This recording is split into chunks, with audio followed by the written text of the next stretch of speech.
And the reason I've been showing you everything here on a Chrome browser is because in June of 2014, Chrome and their Android browser, which is the one that's used on mobile phones, overtook Internet Explorer for the first time in history. So Internet Explorer had 80% of the Internet browser market in 2008. Now they are below 30%, and Chrome continues to climb. It's because Internet Explorer and Firefox don't really have much of a mobile presence. They don't really have a browser that's dedicated to smartphones. So Chrome's been overtaking them, as well as Safari. So that's why I've been focusing so much on Chrome and Google PageSpeed Insights, which I'm going to show you a couple things in a second that you can do for mobile devices to speed up your site. Now, if you create a mobile app using BuildFire like I showed you in the last section, you won't have to worry about any of this stuff. Now, we've done a lot of stuff on the desktop and we got a pretty good score there in the high 80s, but our mobile user experience is still pretty low, about a 63. Creating a mobile app itself is beyond the scope of this course, but I just wanted to show you some things that might be common problems that you would see.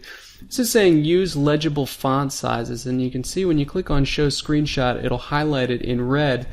Certain buttons, particularly the Facebook share buttons or any font that you haven't made larger than, say, a 12 or a 14, is going to show up very small on a mobile phone. So all the problems here seem to be related to the Facebook share and like buttons. If you look at the list here, they all have to do with that. So there is a way to increase the size of your Facebook like and share buttons.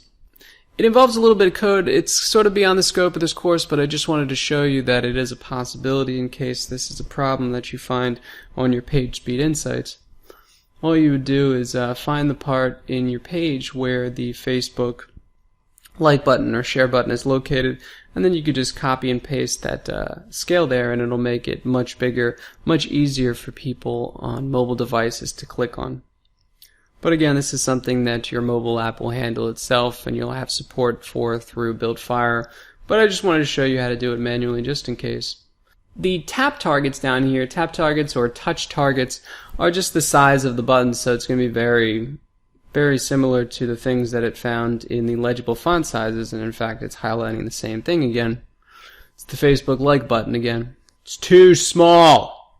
So when you're creating buttons for your mobile app, if you decide to do it yourself, you want to keep them between 45 and 57 pixels wide, which is the average size of a finger.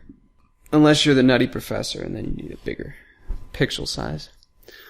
And if you touch things with your thumb, I guess if you're playing like a video game or something on your phone, you'd want it even bigger.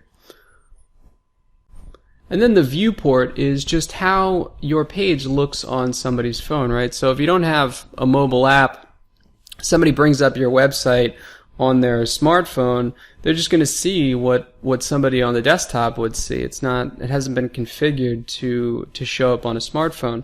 So Google actually has a page dedicated to showing you the meta tag, as they call it, that you need to put into the head of your page.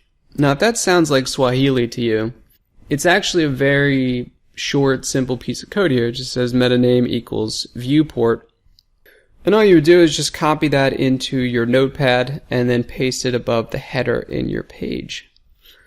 So this whole thing is saying that just size it down to the shape of the device. So if the device is 5 inches tall, make the page 5 inches tall. So now I'm going to show you a really easy way to insert this piece of code into the header of your page, or really any piece of code, just in case you're not comfortable with inserting anything into your web page. If you go to your WordPress dashboard, I've already downloaded it and installed this plugin. It's called the Insert Header and Footer plugin. So I'm going to show it to you here on the list. But just in case you ever come across a plugin or anything that you want to have run on your page and they tell you to insert it into the header of your page, all you have to do is go to the settings menu once you've installed the plugin, go down to Insert Headers and Footers, and you'll see two big boxes here, one for the header and one for the footer. And all you do is paste that piece of code in there and click Save.